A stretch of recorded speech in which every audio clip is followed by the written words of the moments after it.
मुंबईला त्या ठिकाणी पांढरापूर नावाची वस्ती आहे, आपले लाल डोंगर नावाची वस्ती आहे. त्या लाल डोंगर वस्तीच्या बाजूलाच एक झोपडपट्टी होती आणि त्या ठिकाणी राहणारे आणि त्या छावणीचे, आम्ही पूर्वी आमच्या शाखेला त्या छावणी म्हणत होतो, त्या छावणीचे ते अध्यक्ष होते. आणि त्यानंतर ते इथे त्यांचं गाव वाकडी आहे, राहता तालुका आहे, कोपरगाव विधानसभा मतदारसंघाला लागतो त्या ठिकाणी. आणि राजाभाऊ अत्यंत मनमिळाऊ होते, धाडसी होते, लोकांना मदत करणारे होते आणि माझ्या पाठीचे अनेक वर्ष राहिले. म्हणजे मला जे बबल मिळालं त्याच्यामध्ये म्हणजे आपले अशोक गायकवाड यांच्या आदरांजलीच्या सभेला आलो त्यावेळेस माझ्या सोबत होते ते. आणि अचानक आज होईल असं वाटलंही नाही, परंतु अलीकडे अनेक लोकांना अटॅक येतो आहे. लोकांनी थोडं आपलं जे चेकअप आहे तोही करणं अत्यंत आवश्यक आहे. आणि राजा कापसेना काही लोकांनी सांगितलं थोडं ते चेकअप वगैरे कर, पण त्याला काही ते लोकांचं सुचलं नाही. आणि त्यामुळं अचानक त्याला रात्री अटॅक आला आणि तो ऍडमिट होण्याच्या अगोदरच मग भीमा बागुल आणि त्याचा मुलगा विकी त्याच्या सोबत होता. अशा एका कार्यकर्त्याच्या कुटुंबाच्या दुःखामध्ये सामील होण्यासाठी, त्याला आदरांजली अर्पण करण्यासाठी आज मी या ठिकाणी आलो होतो. आणि एक रिपब्लिकन पक्षाची एक आता रॅली निघणार आहे.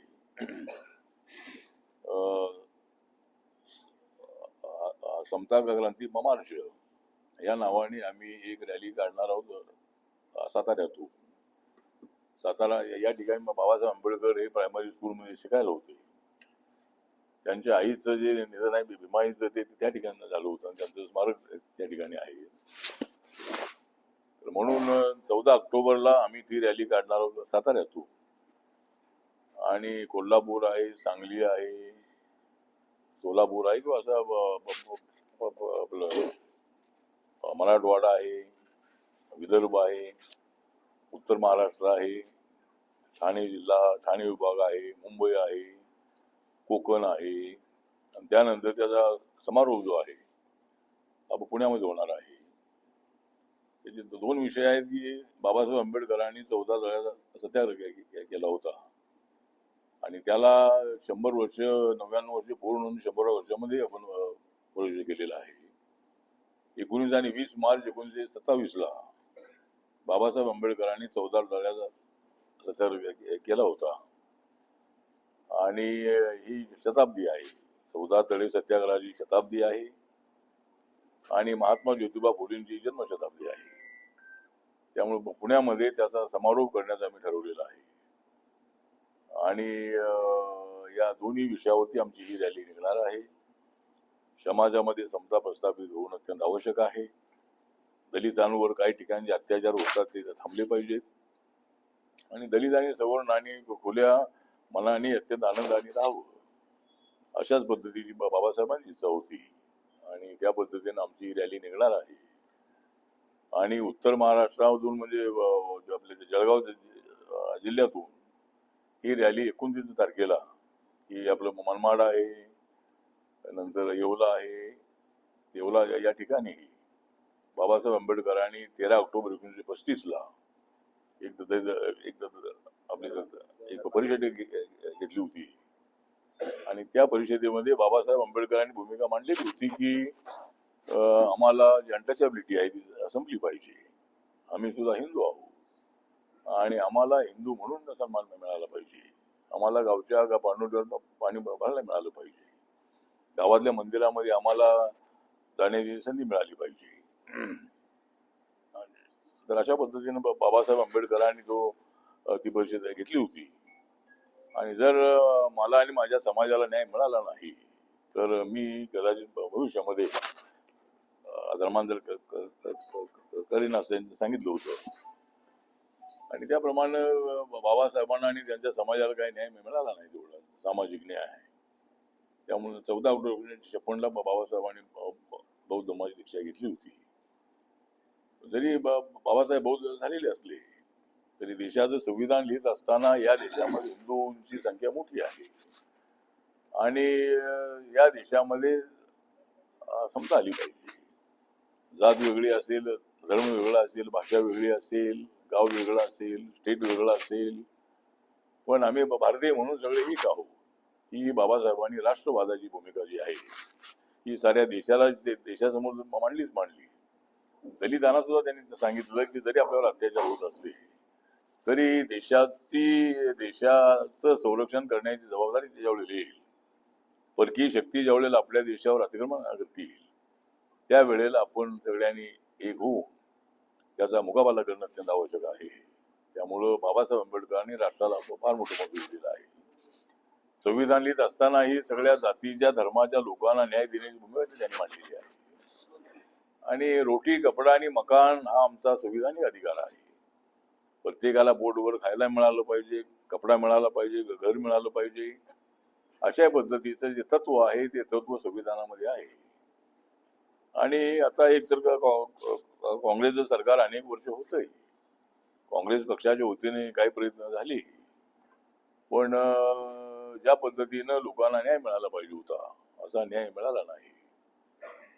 त्यामुळे नरेंद्र मोदींच्या हातामध्ये 12 वर्षापूर्वी सत्ता आलेली आहे आणि नरेंद्र मोदींच्या माध्यमातून विकास होतो आहे. सगळेच प्रश्न सुटलेत असा आमचा दावा नाही आहे, पण अनेक प्रश्न सोडवण्यामध्ये आमच्या सरकारला यश आलेलं आहे. पण पेपर लीकचा जो विषय आहे तो लीकचा विषय हा सातत्यानं म्हणजे आपल्या पाठीमागे लागलेला आहे. म्हणजे एकतर समाजामध्ये अशा काही व्यक्ती आहेत त्या व्यक्ती भ्रष्टाचार वाढवण्याचा प्रयत्न करतायत, ब्लॅकमेलिंग करतायत आणि किती जरी कायदे केले तरी सुद्धा अशा पद्धतीचे प्रकार घडतायत. आता जो कायदा नवीन पार्लमेंटमध्ये पास झालेला आहे त्याच्यामध्ये 10 वर्षाची त्यामध्ये शिक्षा आहे, तरी सुद्धा अशा पद्धतीचे प्रकार होत आहेत. त्यामुळे पेपर लीकचा जो विषय आहे हा पेपर लीक होऊ नयेत. आणि कॉक्रोच जनता पार्टीने आंदोलन केलं आणि त्या आंदोलनाच्या नंतर धर्मेंद्र प्रधान यांचा राजीनामा द्यावा असा त्यांचा आग्रह होता. त्याप्रमाणे नरेंद्र मोदी यांनी धर्मेंद्र प्रधान यांचा राजीनामा घेतलेला आहे.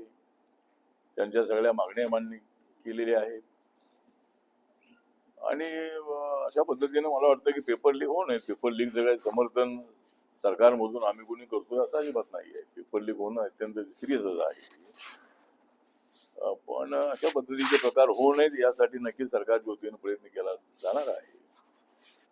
आणि आता शाळेमध्ये अनेक खेड्यामध्ये ज्या शाळा आहेत अनेक शाळांच्या इमारतीकडे लक्ष देणं अत्यंत आवश्यक आहे. कॉक्रोच जनता पार्टीच्या मुलांनी काही ठिकाणी शाळा आहेत त्यांच्या शाळेची अवस्था चांगली नाही असंही त्यांनी अनेक ठिकाणी दाखवलेलं आहे. त्यांनी दाखवलं पाहिजे असं आपल्यालाही माहिती आहे. खेड्यापाड्यामधल्या शाळा अजून अशा पद्धतीनं आहेत. जिल्हा परिषद तिकडे लक्ष देणं अत्यंत आवश्यक आहे. राज्य सरकारने तिकडे लक्ष देणं अत्यंत आवश्यक आहे. आणि सगळ्या खेड्यापाड्यातल्या शाळा दुरुस्त करण्याच्या संबंधामध्ये एक आराखडा तयार करणं आवश्यक आहे.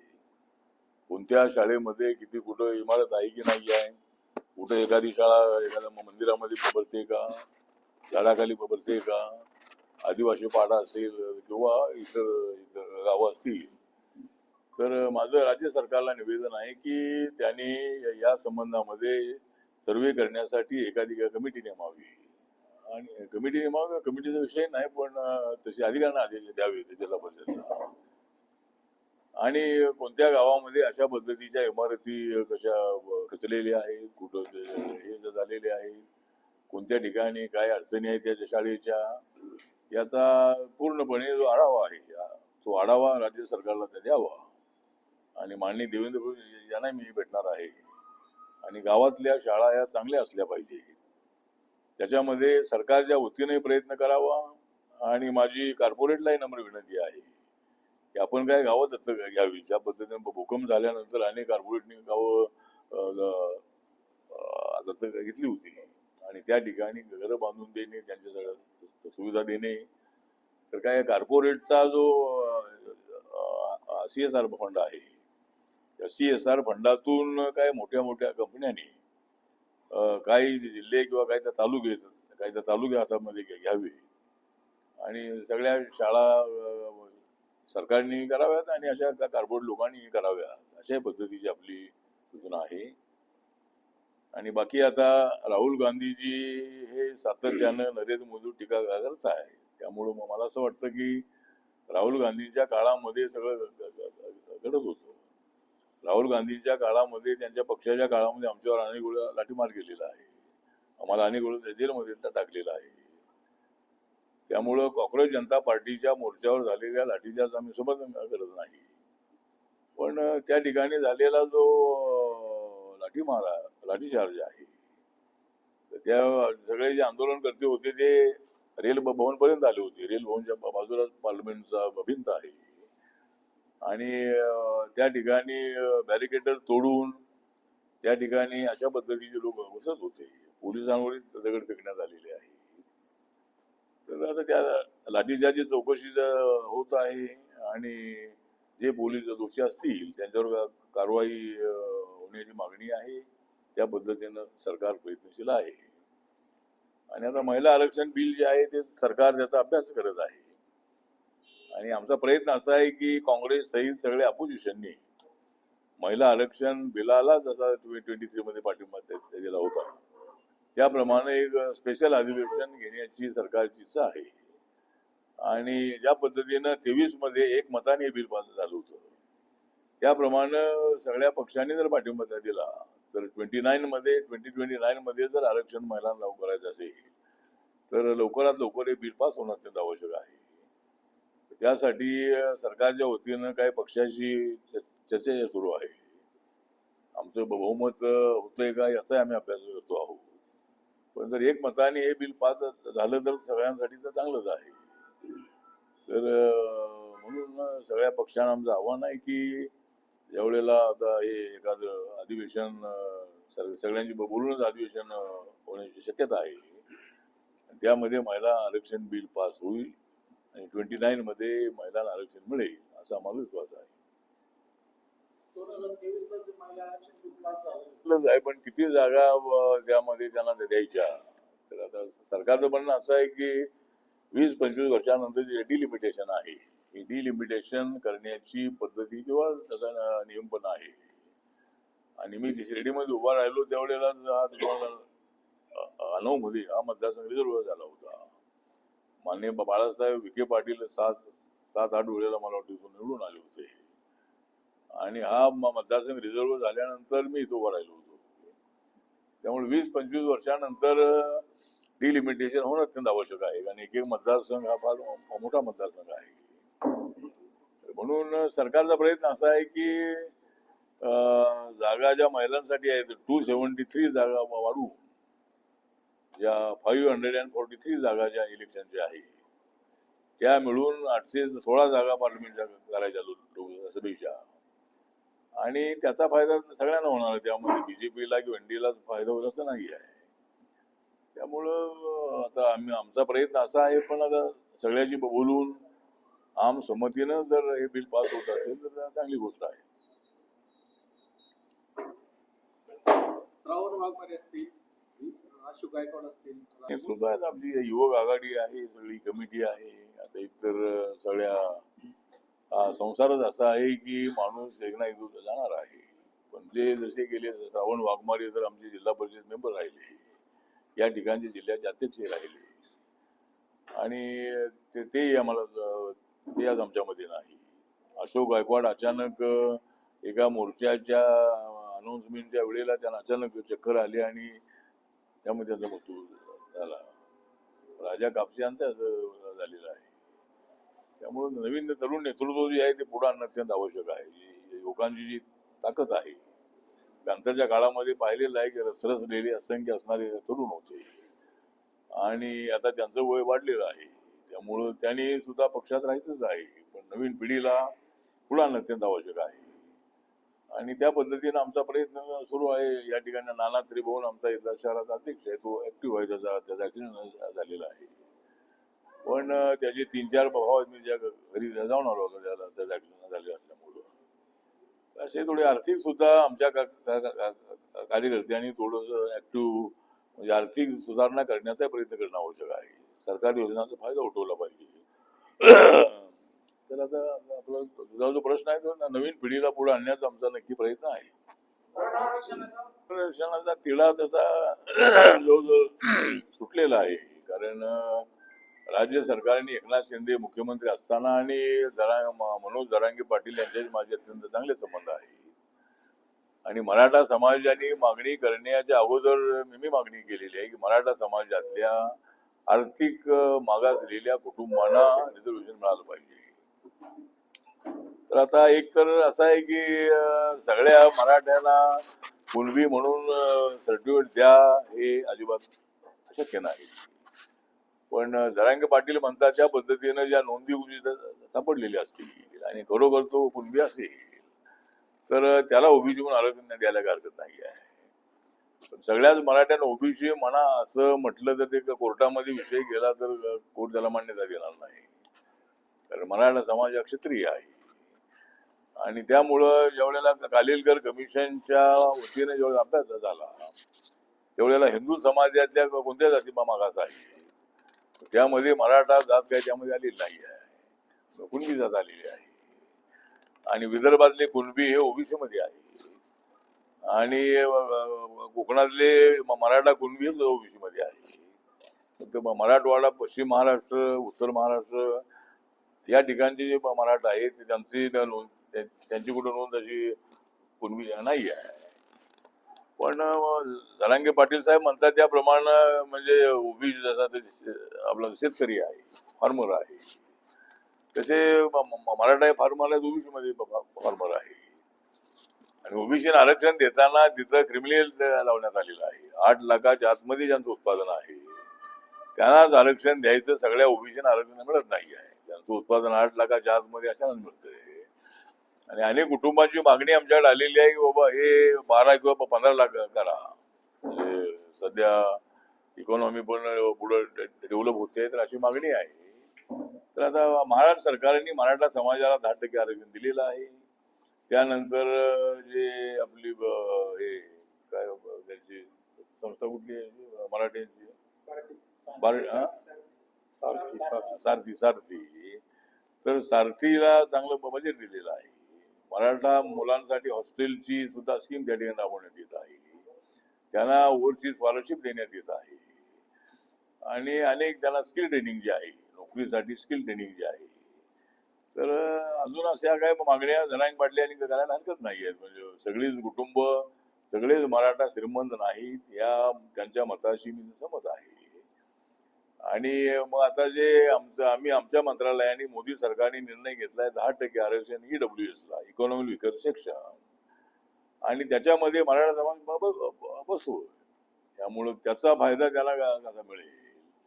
जरांगे पाटील यांनी ज्या 10% भारत सरकारने दिलेल्या आरक्षणामध्ये मराठा समाजाला कसा जास्तीत फायदा मिळेल यासाठी त्यांनी प्रयत्न करणं आवश्यक आहे.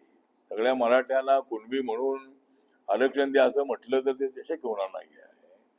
आणि ते कोर्टामध्ये टिकणार नाही. आणि सरकारचं म्हणणं हेच आहे की मराठा समाजाला ओबीसीना अडचण न करता मराठा समाजाला जेवढा फायदा देता येईल तेवढा फायदा देण्याची सरकारची तयारी आहे.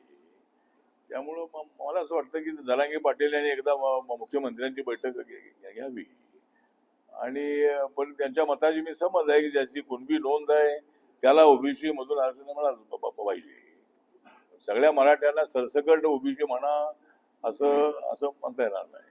म्हणजे त्याची अडचण पुढे येईल. सगळ्या प्रमुख पक्षांनी आता जेएनजीवर लक्ष केंद्रित केलंय. राहुल गांधी पक्षांनी जेएनजीकडे लक्ष केलं. माझा संबंध रोज आहे. म्हणजे आमचा एक दिवस आहे पण जेएनजीशी माझे संबंध रोज आहे. रोज मला जेएनजी लोक भेटतात. आणि आपला अभिजित तिपकेला मी बोललो होतो की तू आरपीआय मध्ये ये. कारण त्याचे वडील जे आहेत ते वडील इंजिनियर आहे. आमच्या पॅन्थरच्या मुवमेंटला त्यांचं फार मोठं सहकार्य मिळालेलं आहे. आणि तो बाबासाहेबांना मांडणार आहे, जय भीमचा नारा देणार आहे. तेव्हा त्याला म्हणालो होतो मी रिपब्लिकन पक्ष बाबासाहेबांचा कसा ते देशभरामध्ये मी वाढवतोच आहे. पण तुझ्यासारखा एक तरुण जर माझ्यासोबत आला तर एक तरुण पिढी जी आहे ही एकदम ऍक्टिव्ह होऊ शकेल.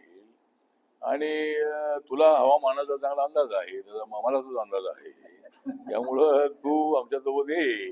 त्याचं म्हणणं आहे मी माझी पार्टी चालवणार आहे. ठीक आहे. तर जैन जी माझाही संबंध माझ्या डायलॉग नेहमी आहे, पण आपण सांगितले ते आपण बघूया. आपण एखादा असा जो आपल्या मुलांच्यासाठीचा संवाद जो आहे तो संवाद ठेवण्याचा आपण प्रयत्न करू. आता राहुल गांधींचा झालेला आहे, देवेंद्र फडणवीस यांचाही झालेला आहे, आता माझा फक्त बाकी आहे. त्यामुळं मी प्रयत्न करेन अरेंज करून आपण मुलांची बोलायला हरकत नाही. मुलं तरुण मुलांच्या मनामध्ये ज्या भावना आहे त्यांच्या मनामध्ये उद्रेक आहे तो जाणून घेऊन त्यांना कशा पद्धतीने मदत करता येऊ शकेल. आणि आमच्या सरकारची हीच भूमिका आहे की नरेंद्र मोदी यांनी जो अजेंडा बनवलेला आहे त्याच्यामध्ये युवा, किसान, महिला आणि गरीब या वर्गाला न्याय देणं, या वर्गांच्या भावना समजून घेणं हा आमचा मुख्य अजेंडा आहे. आणि त्यामुळं युवकांच्या सोशल मीडियाच्या प्रचारामुळं किंवा ते आमच्या पाठीशी उभे राहिल्यामुळं आम्हाला 14 मध्ये ही सत्ता मिळालेली आहे, 19 मध्ये सत्ता मिळालेली आहे. त्यामुळे त्यांच्याकडे जैनजीकडे दुर्लक्ष करून अजिबात चालणार नाही आहे. त्यांच्या ज्या मागण्या आहेत जसं आता दीपक आपला अभिजित दिपके जो आहे त्यांनी काही शाळा जाऊन पाहिल्या लातूरमध्ये आणि कुठे पाहिलेल्या आहेत. तर ती गोष्ट खरी आहे की सरकारने सुद्धा अशा शाळांकडे लक्ष देणं आवश्यक आहे. आणि भारत सरकार, राज्य सरकार, मी तर सांगितलं दिवशी आपल्याला अगोदर तर या शाळा दुरुस्त होणं अत्यंत आवश्यक आहे मुलांसाठी. तिथं औसामध्ये त्यांनी आंदोलन केलं, शाळेची जी अवस्था आहे त्याच्या विरोधात आंदोलन केलं, त्यांच्यावर गुन्हा दाखल झाला. नाही ते काय मला माहित नाही काय ते तक्रार केली त्यांनी किंवा आमच्या सरकारी कामात अडथळा आणला म्हणून तो गुन्हा दाखल केला त्यांनी. नाही संवाद साधतात म्हणजे आता त्यांनी अनेक ठिकाणी शाळा चांगल्या पण आहेत आणि अनेक ठिकाणी नाहीत पण अशी परिस्थिती आहे. त्यामुळं आता अधिकाऱ्यांनी सरकारकडे रिपोर्ट केले पाहिजे. आणि जे अधिकारी जिल्हा परिषदेचे शिव आहे, पंचायत समितीचे व्हिडिओ आहे, या लोकांनी सरकारकडे मागणी केली पाहिजे. आणि काय वेळेला अधिकारी मागणी करतात पण सरकारकडून बजेट मिळत नाही अशा पद्धतीची परिस्थिती आहे. त्यामुळं सरकारने जे नियोजन आहे ते नियोजन चांगल्या पद्धतीने करणं आवश्यक आहे. एज्युकेशनला महत्त्व देणं आवश्यक आहे. आणि आता संवाद साधणं म्हणजे आता कुठल्या एखाद्या गावातल्या त्या आई वडिलांना विचारलं ते शाळा ठीक आहे का, ते म्हणणार नाही ठीक नाही आहे, मग मुलांना इथं आमच्या शौचालय नाही आहे, बसायला तिथे त्यांना बेंच नाही आहे. अशा पद्धतीनं अनेक अडचणी आहेत. आणि अडचणी त्याच्यामध्ये सरकारी बजेट हे लिमिटेड असतं आणि त्या बजेटमधून सगळं हे करणं अडचणीत असतं. तरी सुद्धा शाळा शिक्षण हे अत्यंत महत्वाचं आहे. ज्या सोयी सुविधा फार हाय पाहिजे आवश्यकता नाही आहे, पण ज्या लिमिटेड असणाऱ्या ज्या काही सुविधा आहेत त्या विद्यार्थ्यांना मिळाल्या पाहिजे. आणि आता आम्ही सुद्धा मी ज्या गावात मी ज्या शाळेला शिकत होतो त्यावेळेला मंदिरामध्ये शाळेत बसत होतो आम्ही. म्हणजे शाळा होती, इमारत होती, पण विद्यार्थी वाढले की मग दुसऱ्या खोल्या बांधण्यासाठी काही लवकर बजेट मिळत नाही. त्यामुळं मग शिक्षकांचा त्या नाईलाज असतो. असं काही ठिकाणी नाही, पण आता अनेक ठिकाणी शाळाच्या बिल्डिंग आहेत. पण अडचणी आहेत त्या अडचणी दूर झाल्या पाहिजे असं आपलं मत आहे. संवाद यांनी करायला हरकत नाही, पण त्यामध्ये राजकारण आणू नये. आता कुठल्या पक्षाचा विषय नाही. आता काँग्रेस पक्ष एवढी वर्ष सत्तेवर होता तर त्यांची जबाबदारी आहे. आमची सत्ता आता आलेली आमची जबाबदारी आहे. सरकार कुठला आहे याला काही जास्त आम्ही महत्व देत नाही. पण जे सरकारी आपल्या शाळेच्या खोल्या ज्या आहेत या चांगल्या पाहिजेत. आणि माझी सूचना अशी आहे की अलीकडे इंग्लिश मिडियमला प्रायव्हेट शाळेमध्ये मुलांना पाठवण्याची फार लोकांची इच्छा असते. त्यामुळे जिल्हा परिषदेच्या शाळा ओस पडत आहे किंवा त्या ठिकाणी काय मुलं जास्त जात नाही अशी तक्रार आहे. तर त्याच्यासाठी आता एक तर सरकारनेच इंग्लिश मिडियम शाळा सुरू करायला हरकत नाही. म्हणजे आता मुलं एवढी चाललेली आहे आणि इंग्लिश मिडियम शाळा जर कोणी चालवत असेल तर त्याला सरकार ग्रांट देत नाही आहे. तर माझी राज्य सरकारकडे मागणी आहे की इंग्लिश शाळा सुद्धा मराठी तर आपली आहेच आहे. मुलांना जर कुठं फॉरेनला जायचं असेल आणि कुठं चांगली नोकरी करायची असेल तर त्यांना इंग्लिश चांगलं येणं आवश्यक आहे. मराठी तर आपली आहेच आहे. तर त्यांना इंग्लिश शाळांमध्ये इंग्लिश शाळा सुरू कराव्यात अशा पद्धतीची आपली सूचना आहे. आणि प्रायव्हेट शाळेमध्ये त्यांना ग्रँट न मिळाल्यामुळं डोनेशन घेतल्याशिवाय त्यांना शाळा चालवता येत नाही आहे आणि गरीब मुलं डोनेशन देऊ शकत नाही. त्यामुळं मला असं वाटतंय का इंग्लिश शाळा ज्या आहेत त्या सरकारने चालवाव्यात आणि गरीब मुलांना त्यामध्ये शिक्षण द्यावं. याला जोडून प्रश्न आहे. बराडे जे आहेत ते आमचे आंबेडकराईट आहेत. बाबासाहेब त्याचे वडील जे होते ते बाबासाहेबांच्या बरोबर होते, ते निपाणीचे राहणारे आहे आणि बेळगाव जिल्ह्यामध्ये निपाणी आहे चिकोडीच्या बाजूला. आणि मी त्या ठिकाणी अनेक वेळ जाऊन ट्युशन कॉलेज त्या ठिकाणी आहे आणि तिथं मराठी स्पीकिंग हे मॅक्झिमम लोक आहेत, मराठी स्पीकिंग आहे तिथे. तर ते वराळे हे तसे याच्यातून आलेले आहेत, मुंबईहून आलेले आहेत. त्यामुळे त्यांनी जे मत मांडलेलं आहे की कुंभमेळा हा आमचा एक आपला धार्मिक उत्सव आहे. 12 वर्षानंतर कुंभमेळा येतो आणि हिंदू समाज हा मोठ्या संख्येने आपल्या देशात आहे. त्यावर देशभरातले करोडो लोक त्या ठिकाणी येणार आहे. त्याच्यासाठी तर खर्च व्हायला हरकत नाही आहे, पण त्याच्यातला करा की कुठलाही करा, पण शाळांसाठी खर्च करायला हरकत नाही. त्याने आपलं मत मांडलेलं आहे बाबा त्या ह्याच्यातून थोडा जरी आपण इकडे पैसे हे बॅलन्स ठेवले तर 100 शाळा चांगल्या होतील. तर त्याने आपलं शाळा दुरुस्त होण्यासाठी ते मत व्यक्त केलेलं आहे. तर त्याच्यातला पैसा द्यायचा नसेल तर दुसरा पैसा द्या आणि शाळा दुरुस्त करा, म्हणजे त्याच्यातलाच पैसा द्यावा असं आमचं म्हणणं नाही आहे, पण शाळा दुरुस्त झाल्या पाहिजेत असं आपलं मत आहे. राहुल गांधीजी आता काय मनुस्मृतीचा या तरुणांशी बोलताना उल्लेख करण्याची आवश्यकता नाही आहे. ज्या काय त्या रूढी परंपरा आहे त्या मनुस्मृतीमध्ये आहे. त्याला काय सगळ्यांची म्हणजे हिंदू धर्मातल्या लोकांची त्याला मान्यता त्यांची आहे.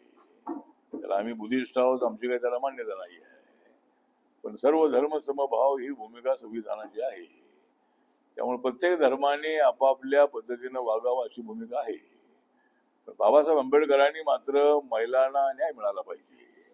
पंडित जवाहरलाल नेहरूंच्या मंत्रिमंडळात ते असताना त्यांनी हिंदू कोड बिल आणलं होतं आणि त्या हिंदू कोड बिलामध्ये महिलांना आरक्षण, महिलांना संरक्षण, महिलांना त्यांचा हक्क प्रॉपर्टीमध्ये असे अनेक मुद्दे त्याच्यामध्ये होते आणि त्यावेळेला हिंदू कोड बिल हे मंजूर झालं नाही म्हणून बाबासाहेबांनी लॉ मंत्रिपदाचा राजीनामा दिला होता. त्यामुळे आमचा पक्ष जो आहे तो महिलांच्या बाजूने आहे. महिलांवरती अन्याय होऊ नये. पूर्वीच्या काळामध्ये त्यामध्ये अशी पद्धतीच होते की दलितांनी दागिने वापरू नये, दलितांनी हे करू नये, ते करू नये, अशा पद्धतीचे अनेक त्यामध्ये नियम होते. आणि महिलांसाठी सुद्धा असंच होतं की महिलांनी शाळेत जाऊ नये, महिलांनी चप्पल घालू नये, अशा पद्धतीचे काय काय अशा पद्धती त्यामध्ये आहे. तर पण त्याचा त्या मनुस्मृतीचा काही विषय नाही. महिलांवरती राहुल गांधीच्या काळामध्ये अन्याय झालेले आहे. राजस्थानमध्ये त्यांचं सरकार असताना अनेक महिलांवर अत्याचार झालेले आहे. त्यामुळे पक्षीय पातळीवर हा विषय एकमेकावर आरोप करण्यासारखा नाही. समाज व्यवस्था बदलण्याची आवश्यकता आहे आणि समाजामध्ये ते आकडे सांगत होते की एवढ्या महिलांवर अत्याचार होतात, एवढ्या महिलांवर असं होतंय, ते वगैरे खरी आहे की महिलांवरती अत्याचारही होत आहे.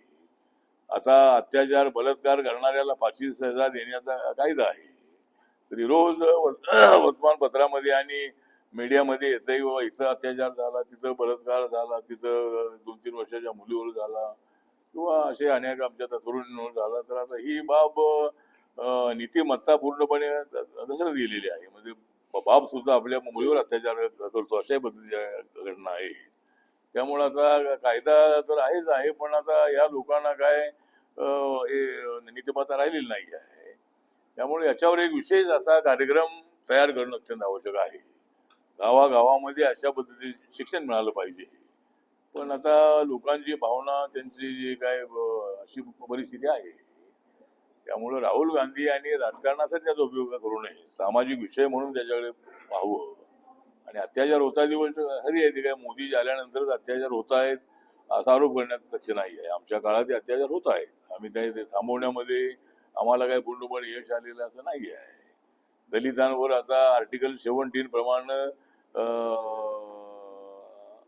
आपला जो कास्टिझम आहे तो कास्टिझम कायद्याने संपलेला आहे, पण शहरामध्ये तो दिसत नाही. पण खेड्यापाड्यामध्ये अजूनही दलितांवर अत्याचार होतात.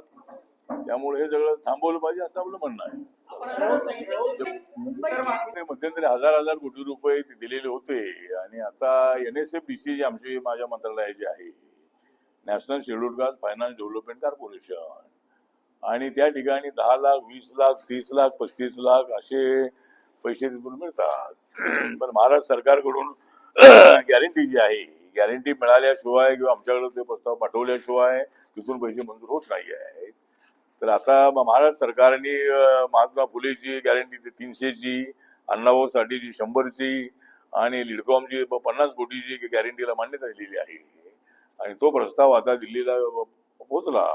आम्ही ते पैसे मंजूर करणार आणि हजारो तरुणांना ते पैसे मिळणार आहेत, 10, 20, 30 लाख रुपये. त्यांच्याशी संवाद आहे, त्यांच्याशी संवाद साधू आपण, परंतु आरक्षण हे कुणालाही काढता येणार नाही. SC ST आरक्षण हे जातीच्या आधारावर मिळालेलं आहे. जोपर्यंत जातीव्यवस्था संपत नाही तोपर्यंत ते आरक्षण चालू राहिलं पाहिजे. आणि 10 वर्षाची अट जी आहे ती शिक्षणाच्या आणि नोकऱ्याच्या रिझर्वेशनला नाही. तो 10 वर्षाची अट आहे ते पॉलिटिकल आरक्षण जे आहे, लोकसभेच्या आणि विधानसभेच्या जागांचं जे आरक्षण आहे त्याच्यासाठी 10 वर्षाची मुदत असते. आणि कुठलंही सरकार आलं तरी 10 वर्षानंतर त्या ठिकाणी पार्लमेंटमध्ये बिल येतं आणि त्याला सगळे खासदार मान्यता देतात आणि पुन्हा त्याचा कायदा बनतो. त्यामुळं हे जे आरक्षण आहे हे आरक्षण हटाव अशा पद्धतीची मागणी आहे. ती मागणी घटना विरोधी आहे. आणि आता सगळ्यांना आरक्षण मिळतंय, SC ला मिळतंय, ST ला मिळतंय, OBC ला मिळतंय आणि ब्राह्मण मराठ्यांना आरक्षण मिळतंय. म्हणजे जे EWC आरक्षण आहे हे आरक्षण सगळ्यांना मिळतंय. आणि मी कदाचित तुम्हाला पहिली कधी आकडेवारी सांगितली असेल मला माहित नाही, पण SC ST OBCचं पॉप्युलेशन 77% आहे. म्हणजे 77% नक्की किती आहे ते आता या सेन्सस कळेल. पण कालेलकर कमिशननी 52% OBC असतील किंवा असावेत असा अंदाज त्यांचा अभ्यासाचा आहे. आणि त्यानंतर SC पॉप्युलेशन 25% आहे. तरी 52% प्लस 25% झाले तर 77%. 77% ज्यांची लोकसंख्या आहे त्यांना आरक्षण मिळतंय 15, 7.5 आणि 27, 49% आरक्षण मिळतंय. आणि ज्यांचं पॉप्युलेशन 23% राहिलेलं आहे, 23-25% असेल तर त्यांना सध्या 50.5% जागा मिळतातच. जनरलच्या जागा ज्या आहे त्या जनरलच्या जागा ज्यांचं पॉप्युलेशन 23% आहे. म्हणजे अंदाजे फक्त OBC नक्की किती आहे ते आता सेशननंतर कळेल. पण ते 52% म्हणा, 50 असेल, 51 असेल, 49 असेल, किती असेल. तर म्हणून मला असं वाटतं की जनरल कॅटेगरीच्या लोकांना जास्त जागा मिळत आहेत. 50.5% जागा त्यांना मिळत आहेत. तरी आमची नाराजी नाही. आमचं म्हणणं असं आहे की जातीवर संपवा, आम्ही आरक्षण सोडायला तयार आहे आणि मग जातीच्या पॉप्युलेशन प्रमाणे आरक्षण द्या अशी आमची मागणी आहे. आता रे पत्रकारांना माझं एवढं सांगणं आहे की आपण जास्त करू नका घाई, आपण जास्त करू नका घाई. नरेंद्र मोदी कमी करणार आहेत महागाई.